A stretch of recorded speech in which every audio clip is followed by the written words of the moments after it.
depends on who he's up against. He has played a little bit more straight up against harder opponents. Sometimes, just randomly. I don't really know how he decides when he's going to play his usual strange self or when he's going to straighten out a bit. But yeah, we'll soon find out. Because, I mean, he's up against a couple of pretty solid macro players in this group as well. Caesar and Peppy been quite strong recently. Blisk is a guy who's been around forever, but he sort of pops in and out of the scene. And he's the other one that I would watch because he's sometimes going to throw a 2-base at you. The rest of the time he tends to really focus on 3-base builds and hitting and timing around that. But we're on New Repugnancy. Let's hop onto that Insano cam and get these introductions underway because in the bottom left, spawning in the blue trunks, this is ROGMeomaika. So nice to have an observer. In the top right, as the green Protoss, we do have Blisk. Well spotted. Really happy to see this guy come back into our scene as well. It's been a minute. He's had some close calls trying to get into that top 8, top 16 range, but he's a busy man in real life, I think, and Starcraft's maybe not as much of a priority as it has been in the past, but he's definitely pulled a few upsets in previous tournaments, so I'm hoping to see him in top form here as well. All right, very cool. Hey, it's a name that's very familiar, right? Like, I've heard the name, I've seen him play a couple of times, but he doesn't really, like, stand out in terms of making that a round of 8. A round of 4, something like that. Not even a round of 16, but it'd be cool to see him kind of rise above. What's really nice is that there is reasons to watch, like, all of the, if you will, like, all the challengers, right? All of the regions, because we do have strong StarCraft actually coming from a lot of different places. So, obviously we're in the, well, I guess you guys are also kind of a, what's the word? Like, you got people coming in from every which way, right? Just like the Americas has a lot of different people coming in. But, you know, sometimes, you know, there was a pylon show where it was kind of like, you know, like, oh, those Australian players, are they really that good? And we had to have a, you know, big argument about it. But it's actually super cool to see that everyone is seemingly, like, just getting better and better at StarCraft, right? So no region, I feel, is where you're just like, nah, like, let's not pay attention to that guy.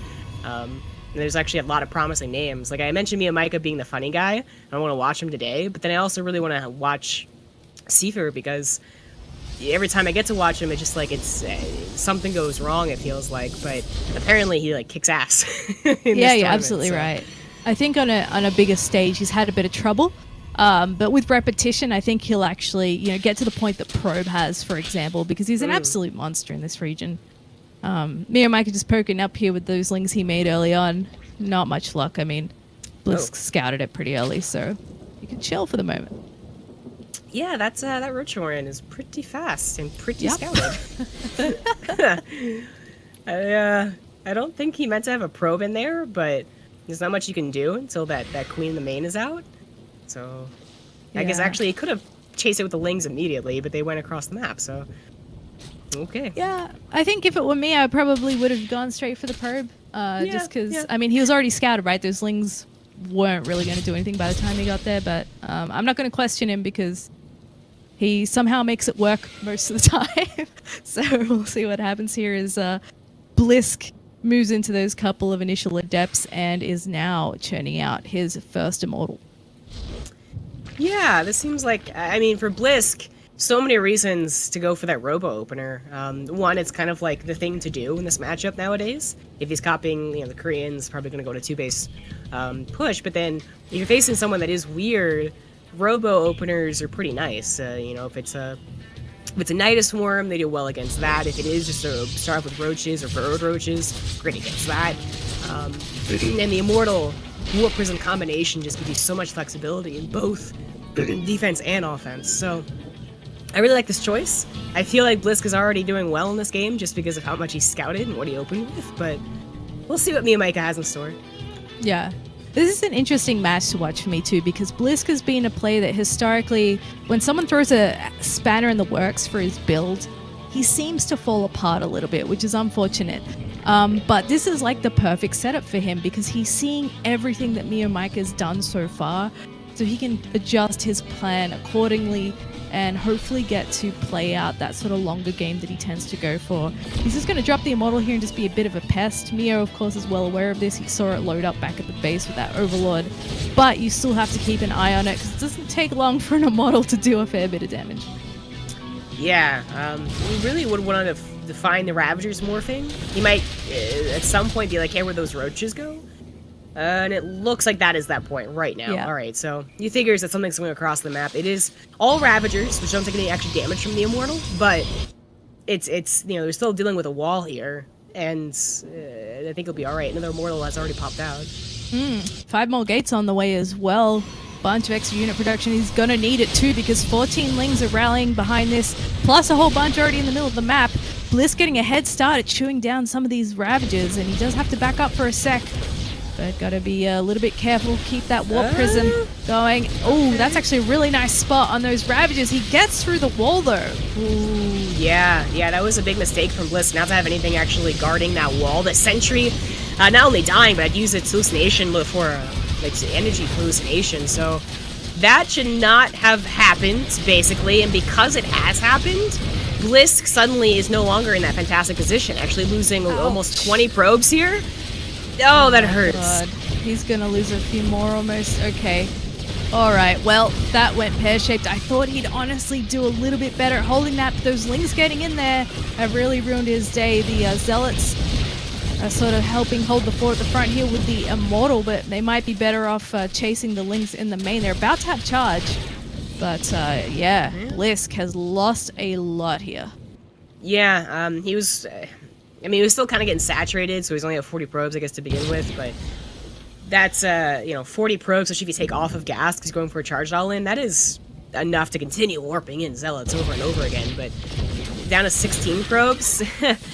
That's not so great in OCE-SEA.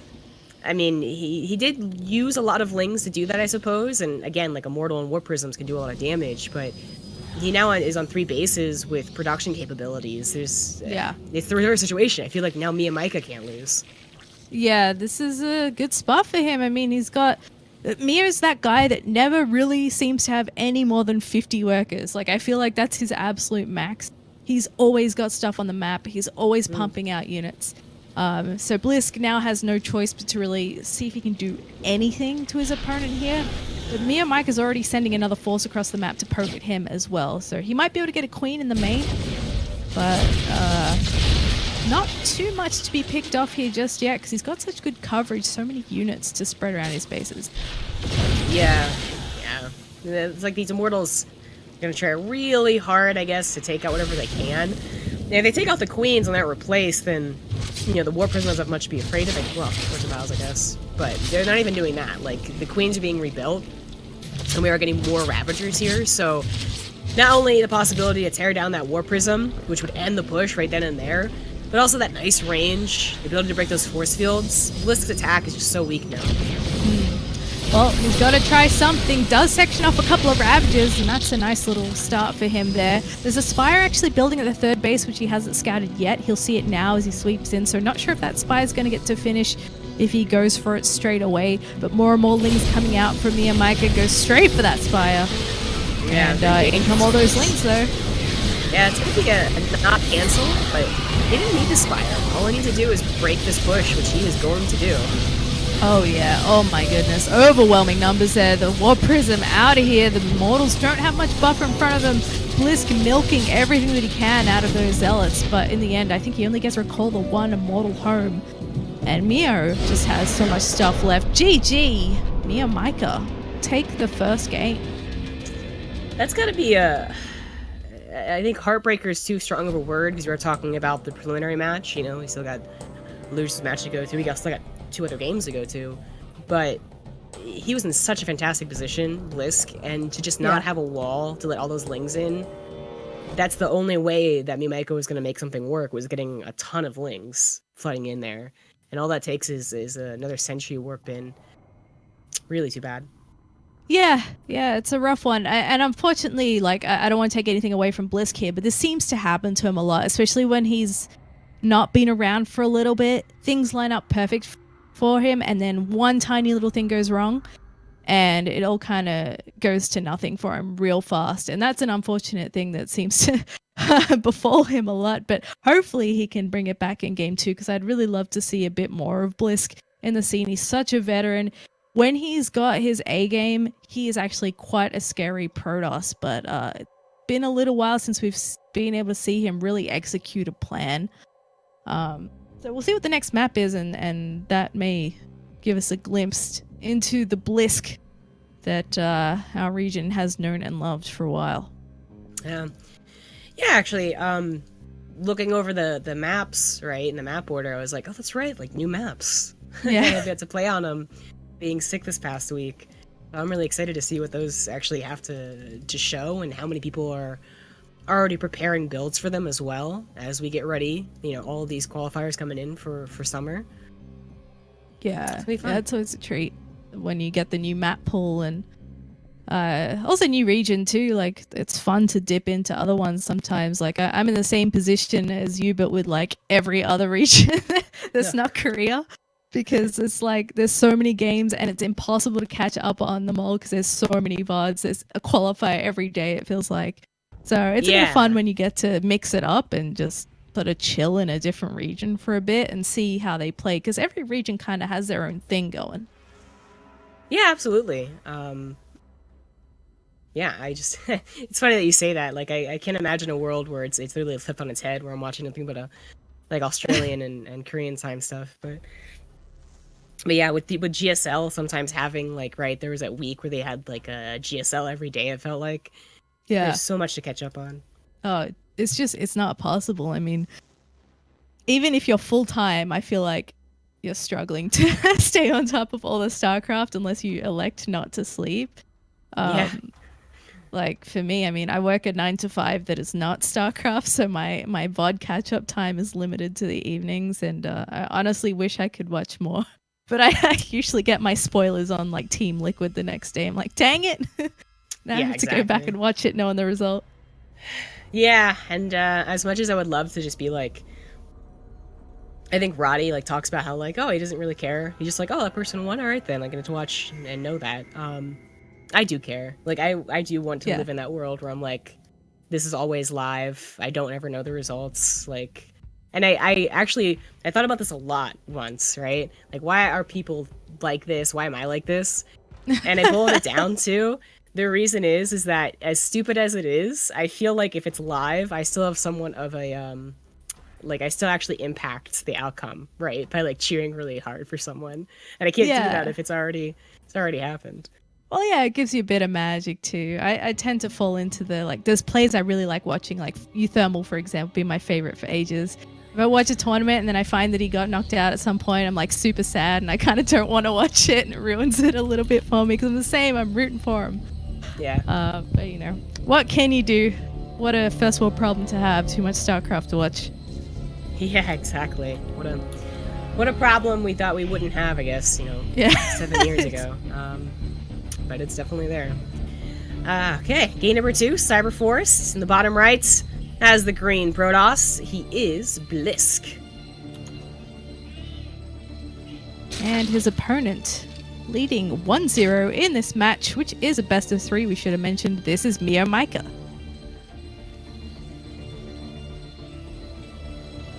So all the matches tonight will be best of 3s for the group stages, and obviously for each group after this as well. Yep. The format I think a lot of StarCraft players are very familiar with. Yeah. It's nice, honestly. Yeah. Actually, I've heard other esports call it the GSL style group, which I think StarCraft's trying to get away from. Yeah, absolutely.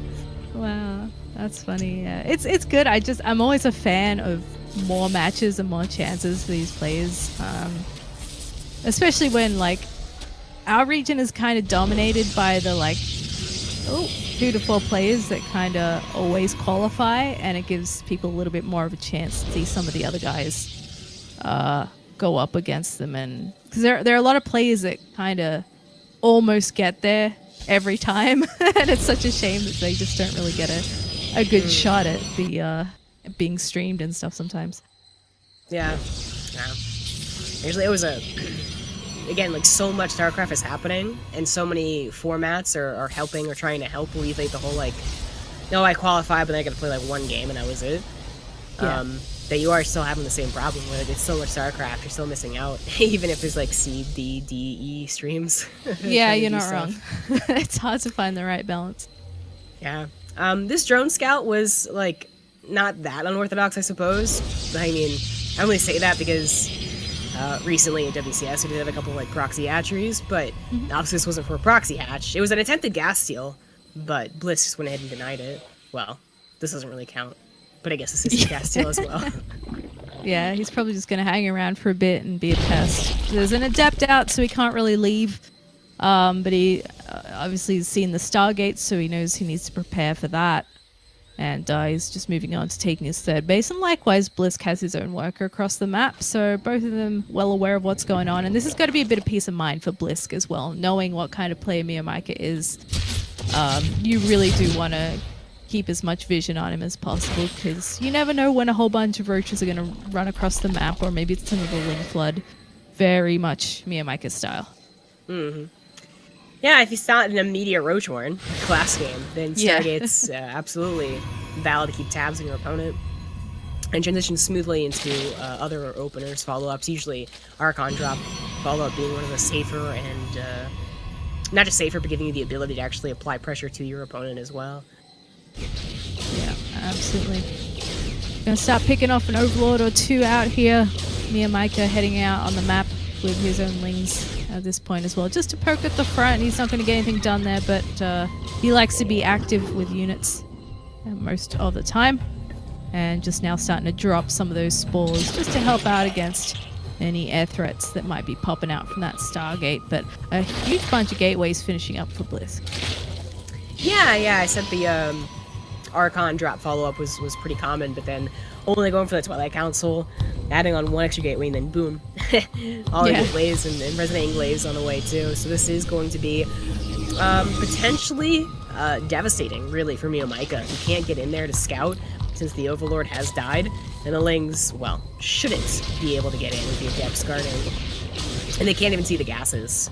So, you know, the hints here that are saying, like, something is up is maybe the lack of Warp Prism, or a lack of a probe going out to at least test, you know, the ability to get a third base. But is that enough for OCE-SEA to actually start preparing and getting roaches? Yeah, we'll soon see. I mean, the Roach Warren is about to finish, and I think this should be a bit of a warning sign for him. He's seen nothing. He doesn't tend to drone very hard anyway, so I wouldn't be surprised to see him just pump out a few units here regardless. But he's actually going to come in with an Overseer and a Changeling just to find out what's going on. And he's going to be met by a huge swarm of Adepts, so hopefully that gives him just a tiny bit more warning that yes, he does need to absolutely be making units right now, because this is quite a difficult attack to defend against. Those Adepts are so slippery. So let's see if Blisk can get a bit more done this game. Actually, I mean, the weird thing is, because he's such a low drone count, he doesn't have to protect the third, so he might not get, like, pulled apart as much from these adept attacks, like some other games where you split off 4-4-4, right? And actually, it's kind of happening. Like, the Adept shaded in, decided not to go for the natural. Now they're going to try and go for the main, but this is as OCE-SEA is getting a lot more roaches. They do reach the main. Not gonna bother shading through. Yeah. I feel like he can, though. Like, the roach numbers are still pretty low. His Adept count is so high. Maybe just do a few and try to distract him. At the very least, he wants to get this third base. I think he's at that point where he's like, wait, what do I do here? Like, there's nothing to actually kill, so may as well get the hatch and then see where he goes from there. He's kept basically all these alive, so that's good. He can keep playing with them, and that knocks OCE-SEA back 2 bases. He does shade in here, not the best position. He kind of gets swallowed by a few roaches, but he's going to also shade into the main and see if he can get a bit more done there. Starting to target down some workers here in the natural, and there's the shade finishing up. I mean, this still do that drone damage. He got the third base as well, and he does this as his robos are finishing, so he should start immediately cranking on Immortals to stop any counter, but you know, I'd said, like, 30 seconds ago, like, oh, maybe you should have shaded in, there wasn't that many roaches. Well, 30 seconds ago, there wasn't, but then he just shaded literally into all the roaches that have been producing. So, not the best shade right there. But if he can get the immortal count up, the counter might be held, and he would be ahead in workers and ahead in tech too with the immortals going into robotics day as well. Yeah, I mean, in the end, that didn't do too badly. Once he, I mean, obviously not ideal shades, but he did kill 14 workers. Meomaika is still pumping units here. The immortals are out.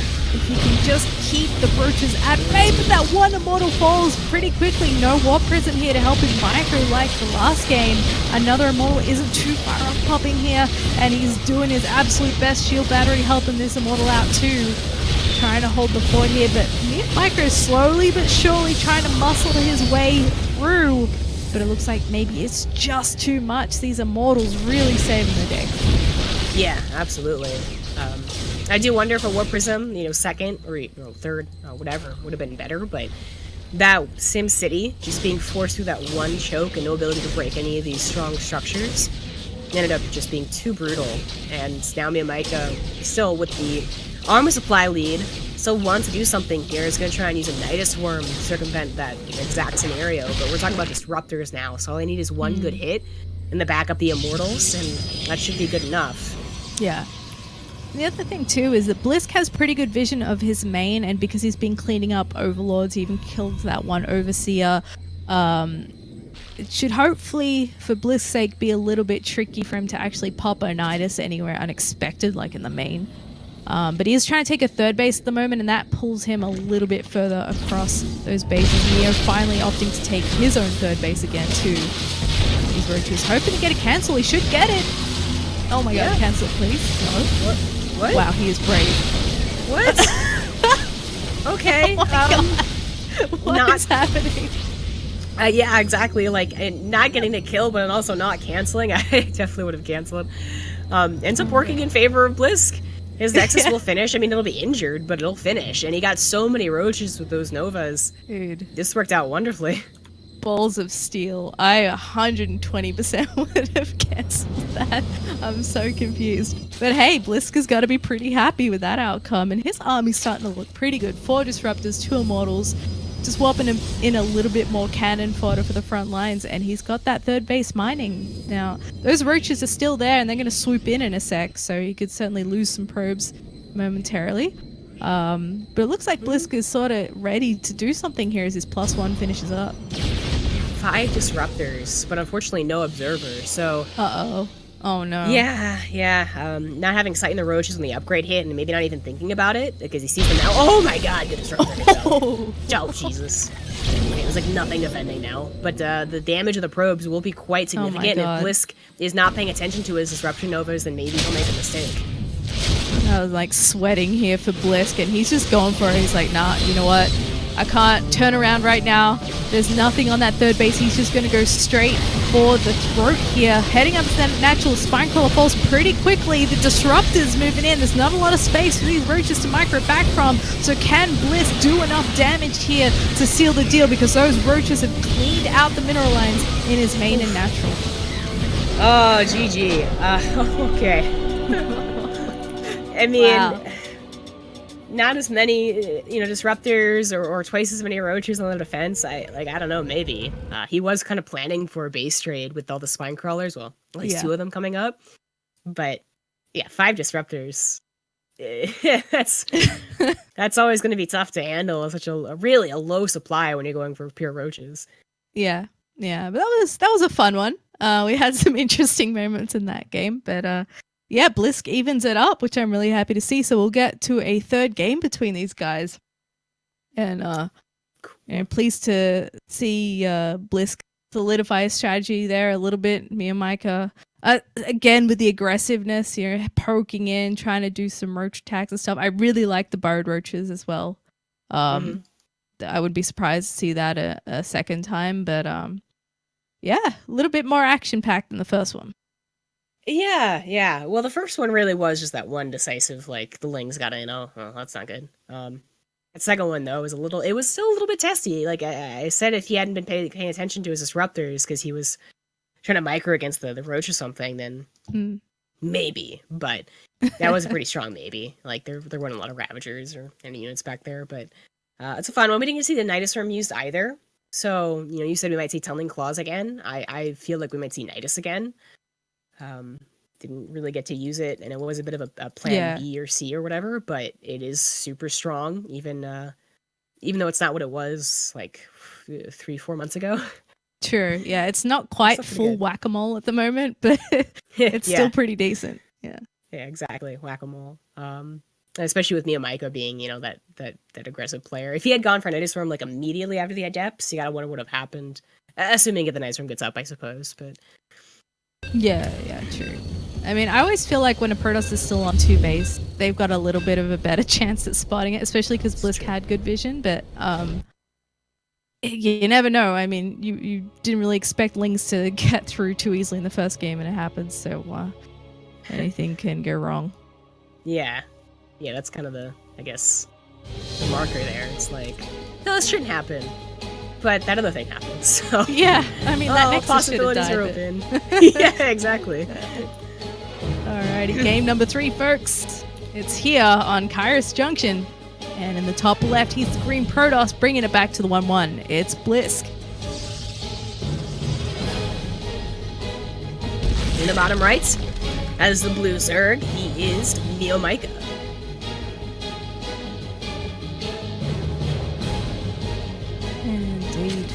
And I guess we'll be keeping an eye on him to see what he does. He does like to dictate the pace of the game. He's certainly not a reactionary Zerg, but see what he has planned for his friend Blisk over here this time round. Let's not forget that the last game started off with the Zerg a little underprepared. It's kind of weird to say that because there was that weird situation where like there just weren't drones to kill at the third. Yeah. But I still think it was just OCE-SEA being underprepared. We'll see if he gets like maybe faster overseer to go across the map if he can, or he's a little more suspicious of something like that, so he doesn't have to lose the third. But yeah, that was Blisk being the aggressor, and then OCE-SEA making the best out of a bad situation. Yeah, exactly. He's his playstyle kind of does that to people sometimes because he's just got no drones when he's supposed to have drones, or he has 1 million units when you expect him to have 5, and it can kind of throw people and force mistakes out of them just because they're like, wait, what? And they're sort of not sure how to proceed. But at least in that scenario, Blisk was like, all right, cool, 3 third base, and I'm just going to go back and make it immortals because you're clearly going to have to attack me now, and we'll go from there. But yeah, it really comes down to being able to hide some of that information from him as well, because Mir, like you pointed out, he couldn't see the gases, he couldn't really see anything in the natural when he poked up, he had no vision in the main, so hopefully this time around he can be a bit more prepared. He does have the Overlord sitting in that spot over the natural, so we can see anything that's coming out of there. Doesn't have one near the main just yet, but there's a second Overlords that are cruising up there that he can maybe place in a better position for that. Yeah, maybe. As you pointed out, like he starts just like running back home. Yeah, not sure that's cool. That's fine. yeah. Just cast your things. Just like, yeah, this could help or not. All right, you. Without a Stargate, there's no like. There's actually nothing quite yet here. Yeah. Stop this Overlord from getting anything. Well, I already saw the Robo, but anything else that could be happening. Yeah, he's gonna tuck that away in the corner for a moment. Going for his third base and continue to drone up speed, finishing soon. He's actually going for the +1 upgrade on those Lings as well, and that Adept Shade might have seen it. I think he sees the Eva. I can never remember how much range that Shade actually has now. But yeah, so he gets some good information there and heads back home, keeping a Stalker on the edge of that main too, so that he can poke away that Overlord size, pop back in. Yeah, I mean the Robo might be a given with how quickly SB placed down and was on the front line, but yeah, still can hide with swallowing that up. It's gonna be a Twilight Council. Potentially 3 gateways. Actually going right into charge. And only 3 gateways? I was thinking 3 more. And then we might have, like, I was waiting for that as well. Drop. I was like, okay, it's going to be actually a lot more. And it's not going to be an Archon drop. It's going to be straight up in the charge. Charge all in. this is cool. Like, Blisk has kind of returned to some of his more 2-basey type of play, which I really like watching from him because it's quite strong, and he certainly had a period of being that 3-base Protoss every single game, and a lot of people took advantage of that with like those sort of deadly times where you got 1 million units at the 3rd base and the Protoss just can't quite hold. But in this case, he's going to be very, very aggressive. The Warp Prism out here already. And we see OCE-SEA starting to prepare. He's got a spine up. He's starting to produce some roaches and some extra lings, which, again, will have that +1 upgrade. And, I mean, that's nice to have a +1 upgrade, but you can't rely purely on those lings. We're talking about charge loss here. A couple different ways for OCE-SEA to see that this is on the way. Like, he could get into the gateways. If the Overlord dived in, the Stalker wouldn't be able to stop it. Maybe if he could see the gases with another Overlord, but he also could have seen the Warp Prism warping in, but unfortunately he didn't see it. He like ran past it and it was kind of close, but he's gonna be surprised now. Yeah, it looks like he's kind of trying to figure out where it's happening. Now, this is not quite enough Zealots to do anything here. The Lings are actually going to come in and pick these off as the roaches move forward. And the start of this attack for Blisk has been thwarted. Yeah, it has. OCE-SEA, again, not going that high on the drone count, either because he knew something was happening. I think his Overlord did eventually see the Warp Prism, but he had already been producing roaches even before that. But he has deflected this charge on attack very well, and now Blisk is kind of like panicking, rightfully so, trying to get shield batteries and Immortals up. Yeah, I mean, getting echoes of the previous game where he's relying really hard on those Immortals to do the damage here. Zealots being warped in at the front for that funnel of Lings, but they do actually close the gap. Now, those shield batteries are a big deal here, helping a lot. Nice Micro back there by that Immortal to not get hit by the Bile. And he may be able to hold here, but that gateway has fallen pretty fast to those upgraded Lings. There is a force field available, and he's going to use that to just buy himself a little bit more time at the front here. Yeah, a little bit more time. I mean, the charge slots are slicing through the Lings despite the +1 melee, but what about those roaches that are actually backing this up? Actually, not that many. It is mostly about those Lings. The charge numbers have been decreased a little bit here, but here comes that Warp Prism Micro. Oh, actually using it to... The warping was a bit dangerous, but the Corrosive Pilots weren't looking for it, and they actually missed the Immortals, so that ended up being a fine hold from Blisk. Yeah, that went really, really well, and you can see he's getting pretty confident there. I mean, he's marching right out to the ramp and sending him home, so he's going to straight away load up that Warp Prism and see if he can't get something done on the other side of the map. And keep OCE-SEA on his toes, because he knows he hasn't really droned very hard, so if he can sort of keep him from doing too much in the way of economy, keep an eye on what he's doing. Is there going to be a follow-up attack? You know, what's the deal going to be here? Then he'll be sitting pretty. These Lings coming in again, though. Thank goodness there's some Zealots there to beat him back. Yeah, OCE-SEA realizing that would not have been quite worth it. With all the Zealots charging on them. Does maybe cause that bit of a panic recall, though, because otherwise that Warp Prism was fine. And that is unfortunate, not just because it could lead to more droning from OCE-SEA, which actually doesn't really, he's not really droning, but more so because it has no chance now to see that there is a Spire on the way in the main. Not that the Warp Prism would usually see that, but there's always that chance. And now you'd have to rely on a Sentry Hallucination, which hopefully Blisk is thinking of, but he has the energy and he's not doing it, so that could be brutal. Oh no, here goes the Warp Prism. Here it comes. And it's still a little shy, it's inspired. Get in just a little further, okay, buddy. Yeah, finally. Now, hopefully he was looking. Because this is kind of the flow of the game that we saw in game 1 when you're starting to get the spy that the attack was coming, so we didn't really get to see that come to fruition. But hell yeah, Sky units are going to be good here, because all he has so far does not really shoot up. I don't count sentries. But of course, he was paying attention. 2 Stargates dropped immediately. Gotta say though, OCE-SEA's doing a good job at keeping Blisk from actually expanding here. Yeah, and this is really awkward for the Protoss, who, if he can't establish that third in like due time, so I want to say in the next like 1 or 2 minutes, then it is one of those situations where OCE-SEA probably just spirals a little bit out of control. Again, I say that assuming that he would take the opportunity to pin the Protoss army back and drone a little bit, but so much is actually still going into the army. It's and actually Blisk not going for a third anymore, just going for the attack might be the right call. but that's where the decision making still is going to be really impactful. Like, do I stay at home or don't I? But he only sees 4 mutas, so 2 Phoenix is like 3 Phoenix, whatever, is actually going to be fine, and he probably should try and attack. Just make sure he knows where the army is, and that's so far what's lacking, because OCE-SEA sets up a big concave. Yeah, it looks like a really big army, but it is actually mostly Lings, and those charge lots, you know, as long as he can keep them on the front lines, he can slice and dice those pretty good, but he's got a good concave set up here. He's trying to come from multiple angles. Force fields go down on the lower side. Zealot's absorbing a lot of the hits on the right, but now there's no units left to buffer for these juicier gas units, and he's losing everything here in the middle of the map, trying to micro with these Immortals. He is getting a lot out of them, but is it enough? Are these Phoenixes able to help out? Doesn't look like he could quite do it. No, not quite. It's one of those situations where I wonder if there were more force fields, or simply he was not in such a surroundable position. Could that have worked? But getting completely surrounded, especially by +1 melee Lings, that results in the loss of basically his entire army. And while Phoenix will not be combated here, so they can lift as much as they want, as much as energy allows, they are limited by energy, and Lings are going to be really hard to pick up one by one. Yeah.